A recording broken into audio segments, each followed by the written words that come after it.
Hi investors, welcome to SOIC। तो आज के इस बिजनेस एनालिसिस में हम लोग 6 to 7 ऐसी कंपनीज की बात करेंगे जिनका भी रिसेंटली रिजल्ट्स आया था। एंड बिजनेस एनालिसिस स्टार्ट करने से पहले मैं आपको एक बहुत इंटरेस्टिंग कॉन्सेप्ट सिखाना चाहता हूँ। तो ज़्यादातर अगर आप दुनिया में देखेंगे तो दो तरीके की कंपनी होती है। एक तरीके की कंपनी होती है जिसके रिजल्ट्स काफ़ी कंसिस्टेंट रहते हैं and those companies are market leaders and वो जो इंडस्ट्रीज होती है वो भी बड़ी स्ट्रक्चरल रहती हैं। फिर एक तरीके की कंपनीज होती हैं जिनके रिजल्ट्स बहुत वॉलेटाइल रहते हैं। तो यहाँ पे मैं आपको एक एग्जांपल देता हूँ कि this is the profit and loss statement of a structural company, जहाँ पे मार्जिन आपको बड़े कंसिस्टेंट लगेंगे, जहाँ पे आपको प्रॉफिटेबिलिटी बड़ी कंसिस्टेंट दिखेगी, सेल्स आपको बड़ी कंसिस्टेंटली ऊपर जाते हुए दिखेंगे एंड आपको दिखेगा over a long period of time this stock has also done very very well. फिर यहाँ पे मैं आपको प्रॉफिट एंड लॉस स्टेटमेंट दिखाता हूँ एक वॉलेटाइल बिजनेस की। तो यहाँ पे आपको क्या दिखेगा कि मार्जिन ऊपर नीचे होते रहेंगे। फिर आपको यहाँ दिखेगा कि प्रॉफिट एंड लॉस में प्रॉफिट भी कभी कंपनी पोस्ट करेगी, कभी लॉसेस पोस्ट करने लग जाएगी, कभी मार्जिन नेगेटिव भी हो जाएगा, कभी मार्जिन सिंगल डिजिट भी रह जाएगा। फिर इस कंपनी का अगर आपको मैं स्टॉक चार्ट दिखाता हूँ देन यू विल सी कि ये stock chart normal stock chart नहीं है, this is like a roller coaster. तो कौन सी सिक्लिकल कंपनी है, कौन सी थोड़ी सी स्ट्रक्चरल कंपनी है एंड कहाँ पे प्रॉफिटेबिलिटी का ट्रेंड ज़्यादा इंटैक्ट रह सकता है, this is something as investor आपको हमेशा सोचना चाहिए जब भी आप फंडामेंटल एनालिसिस कर रहे हैं। क्योंकि कुछ कंपनीज इनहेरेंटली ऐसी इंडस्ट्रीज में होती हैं जहाँ पे एक प्रॉफिटेबिलिटी के अंदर साइक्लिकल ट्रेंड रहता है। तो अगर हम ये चीज़ पहले ही समझ लें तो हमेशा एडवांटेज क्या रहता है कि आपका जो EQ है और जो आपको बिहेवियर है that will remain intact whenever there is a down cycle as well and you will also know कि एग्जिट पॉइंट्स क्या रहते हैं। तो यहाँ पे मोतीलाल ओसवाल की 2022 में वेल्थ क्रिएशन स्टडी थी एंड मोतीलाल ओसवाल की वेल्थ क्रिएशन स्टडी में उन्होंने एक बहुत इंटरेस्टिंग चीज़ देखी। तो जो कंसिस्टेंट स्टॉक्स हैं जहाँ पे 15% ग्रोथ कंसिस्टेंटली आ रहा है, वहाँ पे 21% के आसपास का CAGR बना बिटवीन 2000 से लेके 2019 तक। निफ्टी 50 का CAGR 9% था 2000 से लेके 2019 तक। जो कंपनीज वॉलेटाइल थी बट वो कंसिस्टेंट हो गई, तो वॉलेटाइल थी कंसिस्टेंट हो गई तो वहाँ पे 28% का CAGR बना है। तो वॉलेटिलिटी अगर कंसिस्टेंट हो जाए तो वॉलेटिलिटी ज़्यादा लोगों को पसंद नहीं रहती।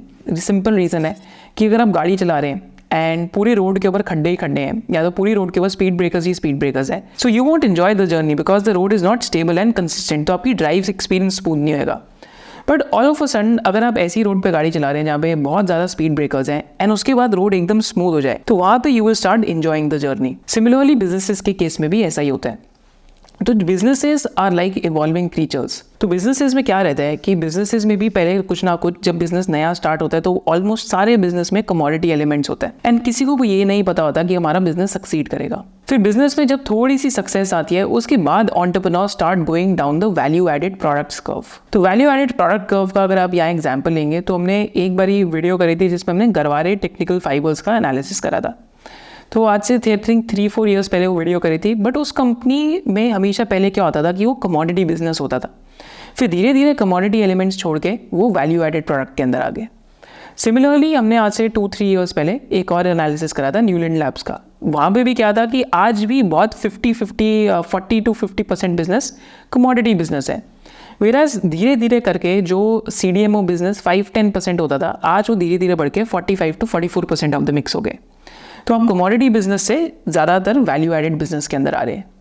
तो जब भी बिजनेसेस वॉलेटिलिटी होती है जिन बिजनेसेस के प्रॉफिट्स में, अगर वो कंसिस्टेंसी की तरफ आने लग जाए तो markets generally and up rewarding those businesses very very handsomely.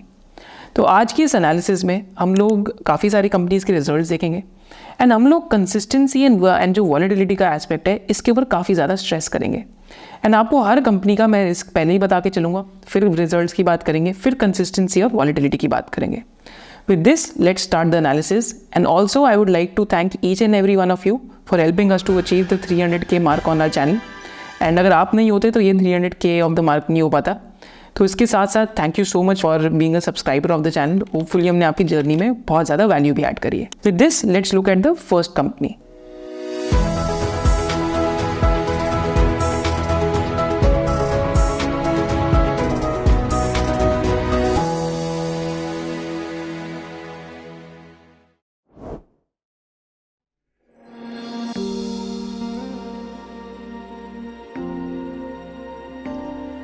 तो फर्स्ट कंपनी जिसका हम एनालिसिस कर रहे हैं तो ये कंपनी बैंकिंग लैंडस्केप में एंड बैंकिंग के अंदर अगर आप देखते हैं जनरली तो बैंकिंग की जो P&L स्टेटमेंट है, अगर आप न्यू टू द चैनल हैं तो हमने बहुत बारी एनालिसिस करा है, मैं आपको एकदम स्क्रैच से समझाता हूँ। तो पहली चीज़, बैंक के अंदर जो उनकी इनकम होती है होता है नेट इंटरेस्ट इनकम, कि बैंक की जो इनकम है वो क्या रहती है, नेट इंटरेस्ट इनकम। और नेट इंटरेस्ट इनकम कैसे आती है कि बेसिकली जो आपने लोन से कमाया, राइट, एंड आपने जो इंटरेस्ट कॉस्ट अपने डिपॉजिटर्स को दे दिया, उसके बीच का डिफरेंस आपके पास नेट इंटरेस्ट इनकम आ जाता है। नेट इंटरेस्ट इनकम के साथ साथ अगर आप अदर इनकम ऐड करते हैं तो आपके पास टोटल इनकम आ जाता है। अदर इनकम बैंक्स के केस में क्या होती है, तो अदर इनकम जो बैंक्स के केस में होता है that is loan processing fee हो गई, फिर लेट पेमेंट फ़ीस हो गई। तो लास्ट 3-4 ईयर्स में बैंक्स ने जो भी ये छोटी छोटी प्रोसेसिंग फ़ीस है उसमें 35,000 करोड़ के आसपास कमाए हैं 2018 से।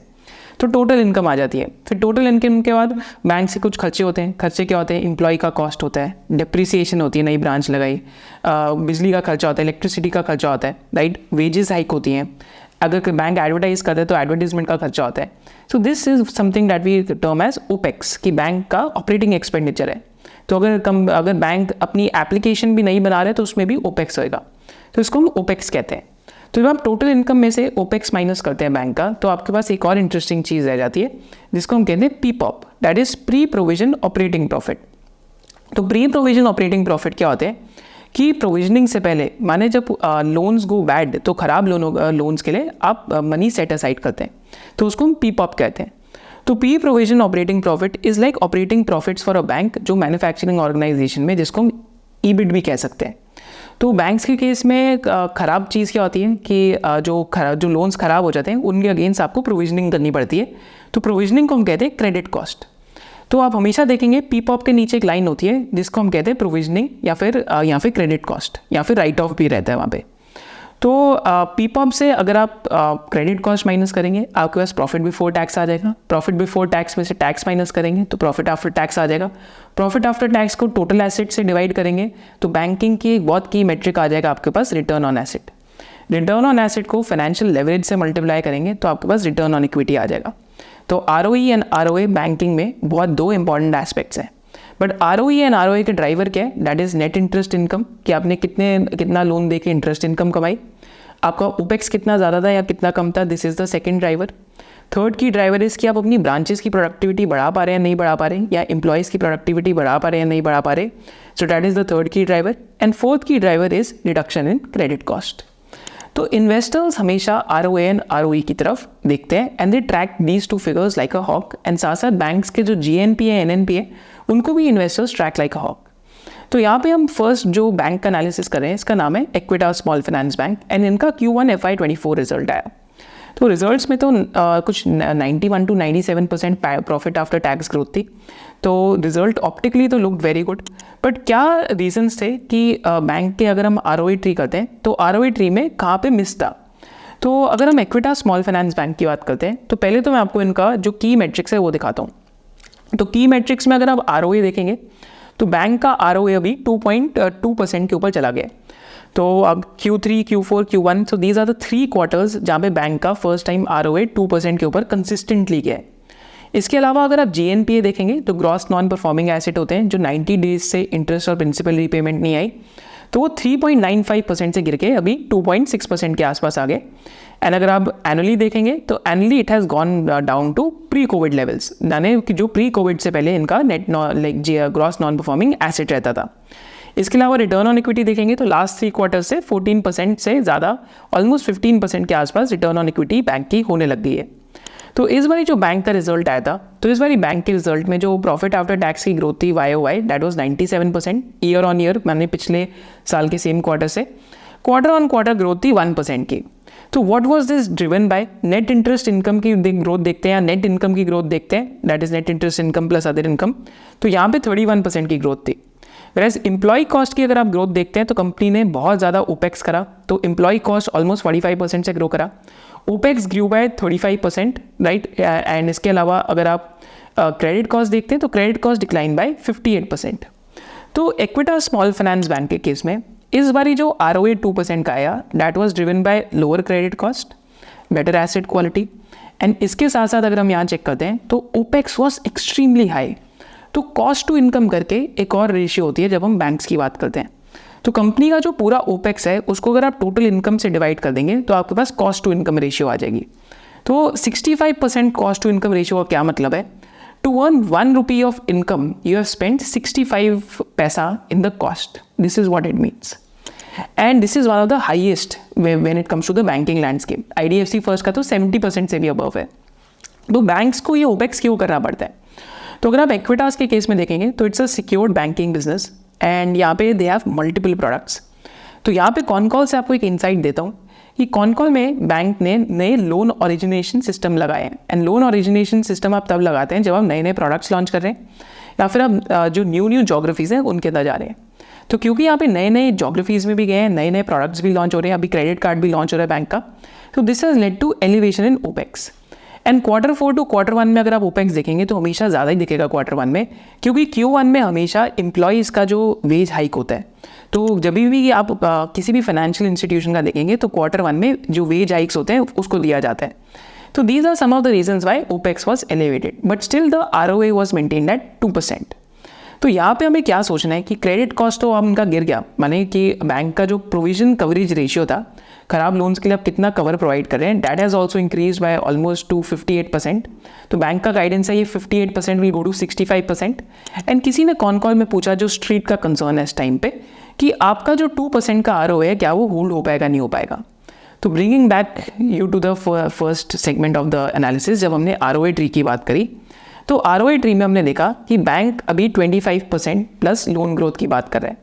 तो net interest income will actually help in basically growing the income.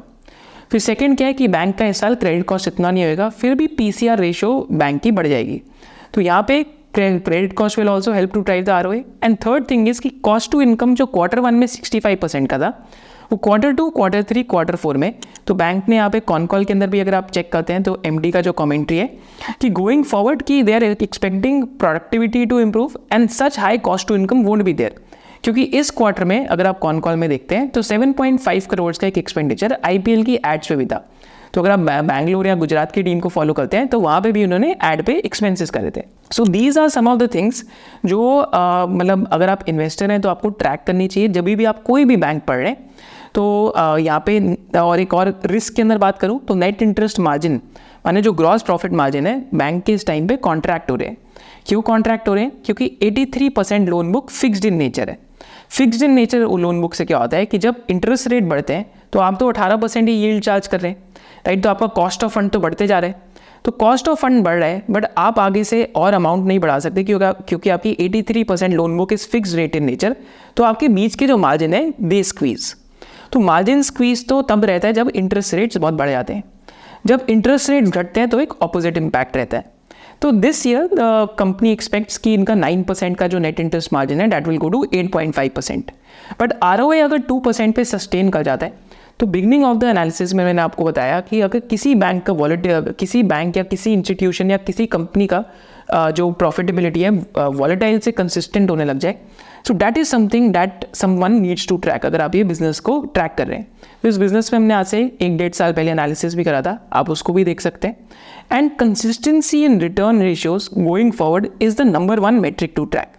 Risk pointers भी मैंने आपके साथ डिस्कस कर लिए. और एक और रिस्क पॉइंटर क्या है, अगर बहुत बड़ा मैक्रो क्राइसिस आता है या फिर बहुत ज़्यादा क्राइसिस आ जाता है Tier 2, Tier 3 सिटीज़ के अंदर, जैसे डीमोनेटाइजेशन हुआ, उसके बाद बीच में IL&FS हुआ, देन फाइनली आपका कोविड हुआ, then there could be a risk on the asset quality as well, even though अभी एसेट क्वालिटी ट्रेंड्स अच्छे हैं.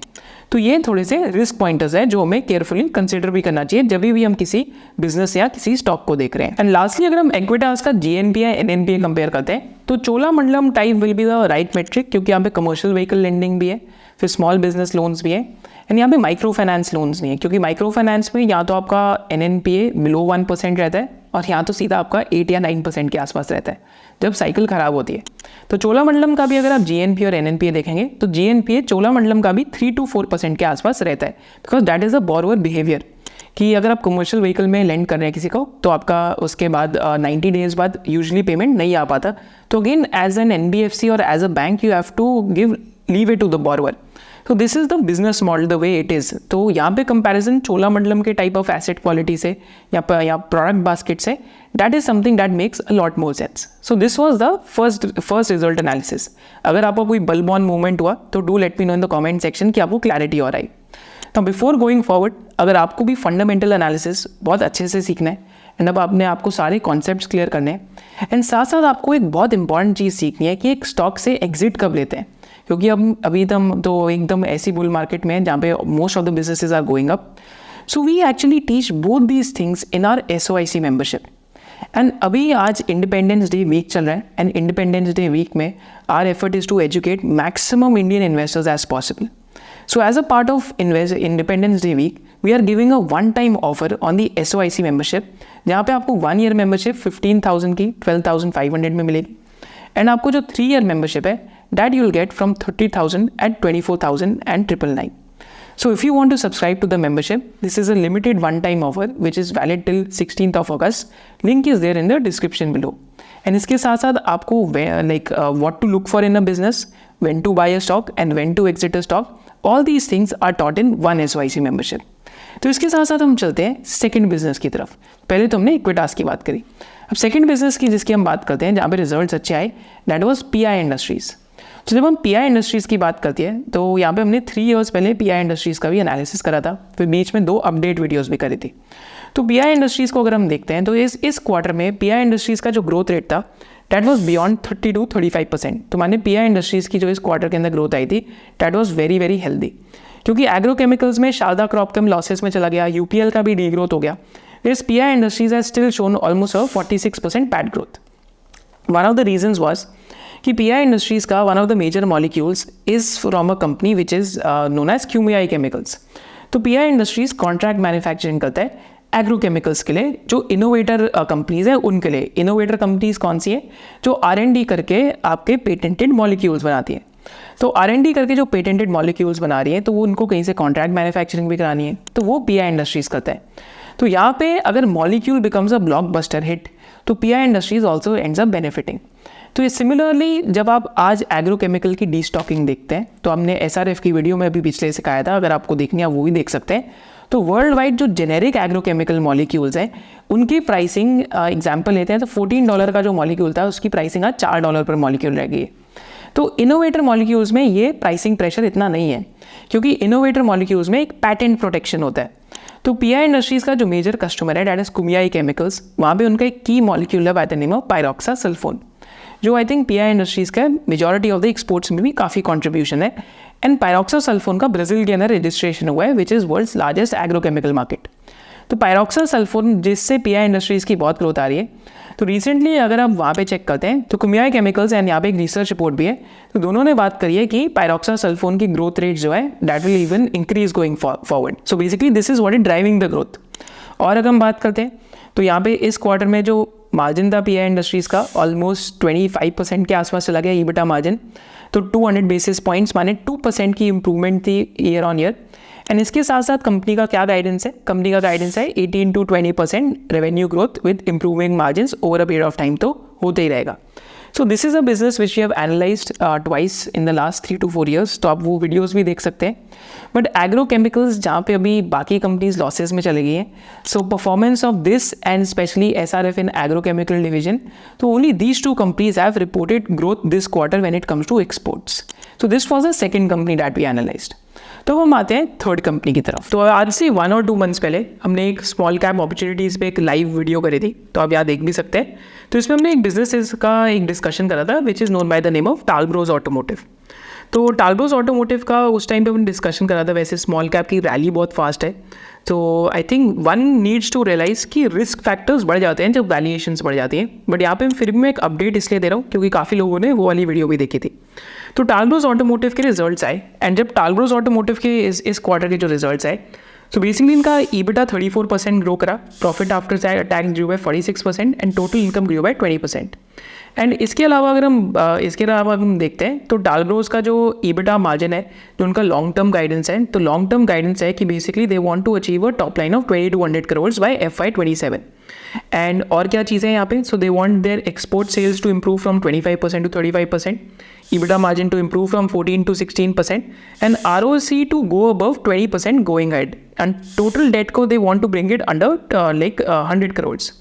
तो यहाँ पे अगर आप MD की कमेंट्री देखते हैं तो यहाँ पे रिसेंटली दे 1000 करोड़ का जो ऑर्डर इनको मिला बेसिकली, एंड 400 करोड़ के ऑर्डर इनको Q1 के अंदर भी मिले. So these orders are to be executed over a period of next 5 to 7 years. And कौन सी प्रोडक्ट लाइन्स में, गैस्केट्स में, हीट शील्ड में, फोर्जिंग्स में, चेसीज में. एंड 215 करोड़ जो इसमें से ऑर्डर आया, that is received from basically an establish OEM for electric vehicle. तो 27 तक इनका जो टारगेटेड टर्नओवर है दैट इज़ 2200 करोड़. एंड अगर अभी हम इस कंपनी का टर्नओवर अगर हम चेक करते हैं तो अभी 185 करोड़ के आसपास का है. सो बेसिकली कंपनी इस साल ऑलमोस्ट 750 करोड़ के रन रेट पे है. सो इट इम्प्लाइज की 3x turnover by FY27 with 15 to 16% EBITDA margins. तो आप उसका एक खुद भी लाइक जो मैथ है आप कर सकते हैं. So this is again guided by the management. वो रिस्क फैक्टर्स क्या हैं? पहली चीज़ स्मॉल कैप है, स्मॉल कैप रैली बहुत सही करी है and I think within a month और two the stock has done phenomenally well. Second की रिस्क पॉइंटर क्या है कि ऑटो इंडस्ट्री साइक्लिकल इंडस्ट्री है. गुड फैक्टर्स में हमेशा भूल जाते हैं कि यार cyclicality also comes back to bite you.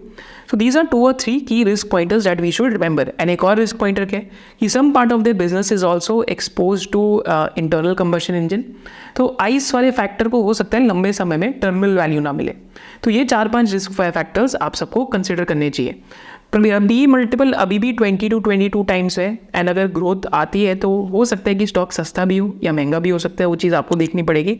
But मैंने आपको बिजनेस का जो रिजल्ट था वो एकदम पूरा डिटेल में बताया कि क्या इनके प्लान्स है going forward as well. And अगर आप इनकी इन्वेस्टर प्रेजेंटेशन देखेंगे तो हर एक सेगमेंट का प्रोडक्ट वाइज प्लान है कि इस सेगमेंट में हम ये प्रोडक्ट लॉन्च करेंगे, इस सेगमेंट में ये प्रोडक्ट लॉन्च करेंगे.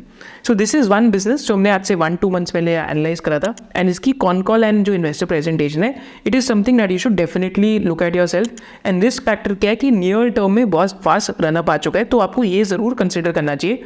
पर ऐसे बिजनेसेस को जनरली मैं क्या करता हूँ कि मैं पढ़ने लग जाता हूँ, हो सकता है वॉच लिस्ट में डाल दूँ, कभी ना कभी स्मॉल कैप करेक्शंस आती है, तब मैं ज़्यादातर ये होता है कि मेरा होमवर्क हो रखा होता है. So this is the idea of analysing such companies. तो ये तो हमने थर्ड बिजनेस एनालाइज करा. फोर्थ बिजनेस हम एनालाइज करते हैं जो हमने आज से 2 years पहले भी एनालिसिस करा था चैनल पे. That is a business by the name of IIFL finance. तो जब हम IIFL फाइनेंस की बात करते हैं तो IIFL फाइनेंस ने भी लास्ट 2 years के अंदर नियरली अपना ब्रांच नेटवर्क 1600 ब्रांचेस से एक्सपैंड करा. अगर आप इतना एक्सपेंशन करते हैं तो आपका क्या बढ़ता है? ओपेक्स, जैसे हमने इक्विटास में सीखा.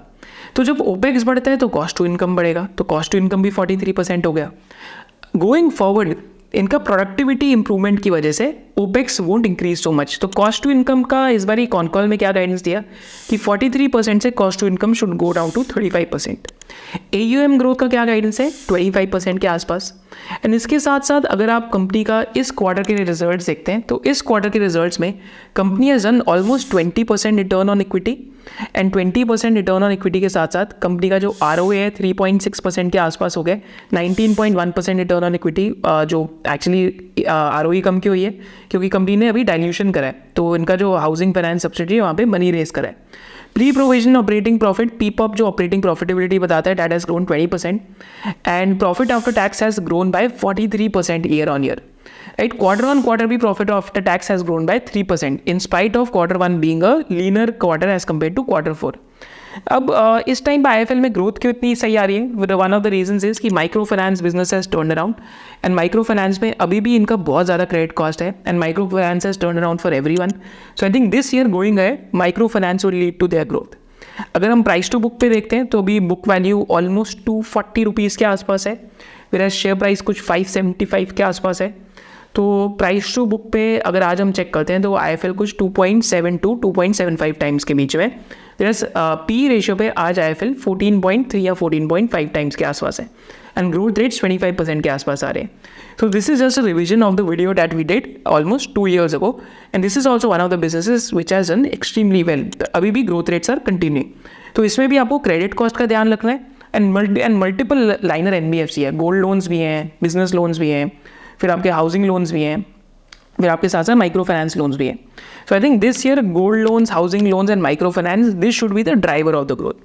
तो आपको इन सेगमेंट्स में इनकी प्रॉफिटेबिलिटी को ट्रैक जरूर करते रहना चाहिए. सो this was the fourth business. Risk factor क्या है कि अगर एसेट क्वालिटी खराब होने लग जाए, जैसे GNPA तो अब इनका बहुत कम हो गए, GNPA बढ़ने लग जाए, NNPA बढ़ने लग जाए, सो दैट इज़ अ की रिस्क फैक्टर. तो वो कंसिडर करना है. निम्स अभी IIFL के कॉन्ट्रैक्ट नहीं कर रहे क्योंकि इनकी माइक्रो फाइनेंस में यील्ड्स बढ़ रही है. तो अगर आपके प्राइसेस ऊपर जा सकते हैं लोन के तो आपकी निम्स नहीं कॉन्ट्रैक्ट करती है ऐसे एनवायरमेंट में. So these are some of the risk factors that you need to track as an investor. तो ये तो हमने आईएफएल फाइनेंस की बात करी।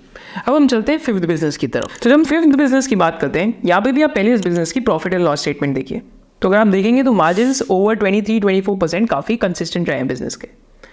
So this business is actually a capital good business and they sell printers. तो industrial printers बेचते हैं एंड इस कंपनी का आज 18.5% का मार्केट शेयर है एज ऑफ Q1 FY24।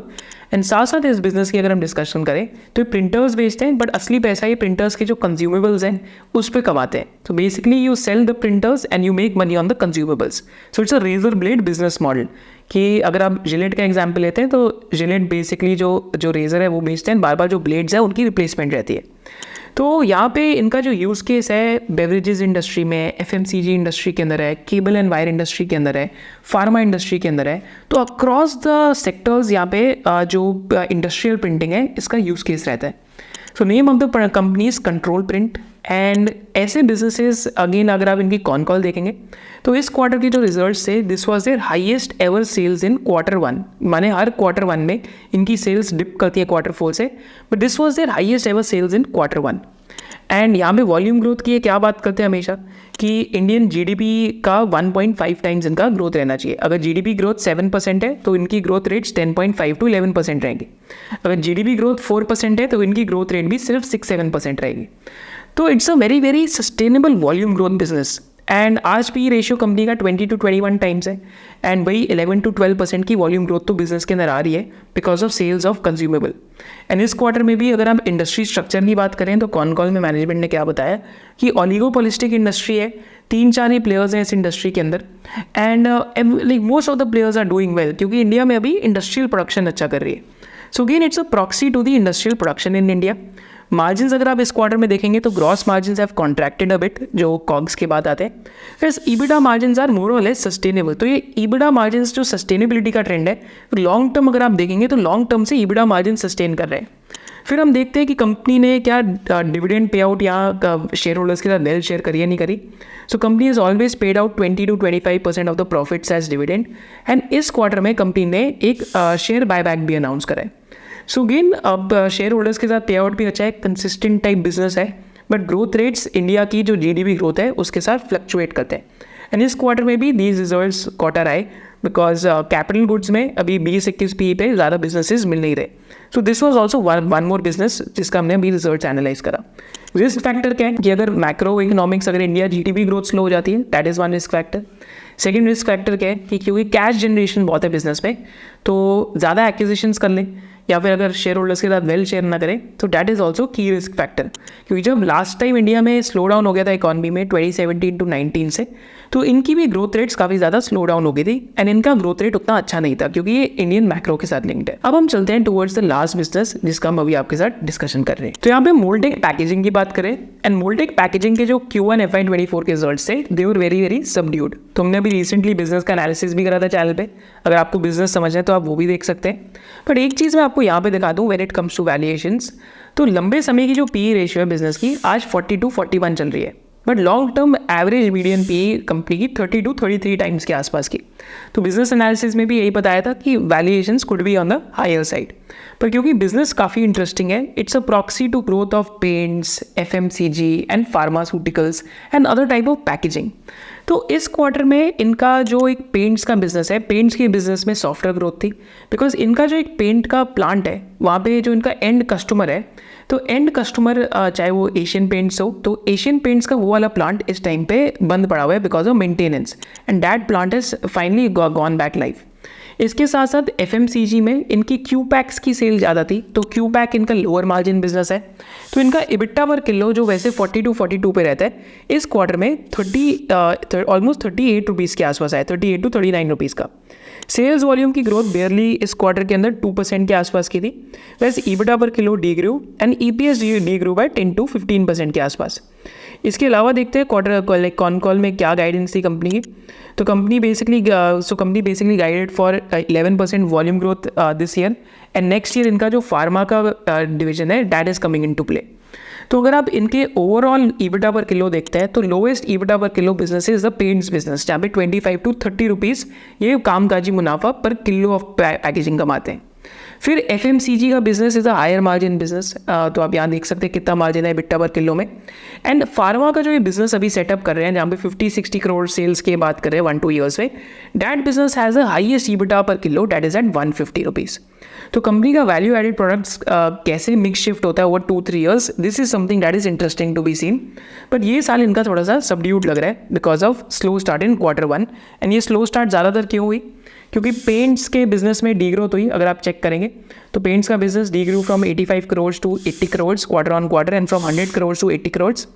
मेरा जो लुब्रिकेंट्स का बिजनेस है, जो आप कैस्ट्रॉल या गल्फ ऑयल का बिजनेस है, उसमें ऑलमोस्ट फ्लैटिशनेस थी YOY। And food and FMCG का भी जो 36% के आसपास ग्रोथ है, तो उसके अंदर भी जो ग्रोथ रही है वो क्यू पैक से आई है। दिस इज़ वाई सेल्स के अंदर इतनी ग्रोथ नहीं दिख रही। So again this is a business जो होमवर्क तो हो चुका है। अब लॉन्ग टर्म हम लोग तो लॉन्ग टर्म पी रेशियो की ऐसे बिजनेसेस में वेट करते हैं, बट इस साल अगर 10-11% वॉल्यूम ग्रोथ आती है, so again could be a business जो आप इंटरेस्टिंगली ट्रैक कर सकते हैं, because this business has always grown at 15-17% over a long period of time with sustainable margins. So this was the analysis of 6 businesses, and also let me know in the comment section below कि आपकी सबसे बड़ी की learning क्या थी। And काफ़ी सारे businesses हमने चैनल पे ऑलरेडी एनालाइज करे हैं, तो उनका ही एक तरीके का अपडेट वीडियो भी था।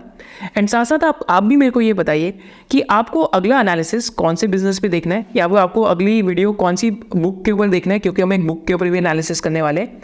And if you haven't subscribe to the channel, make sure that you subscribe to the channel as well. Thank you so much for joining us. Hope to see you in the next business analysis of SOIC. Jai Hind.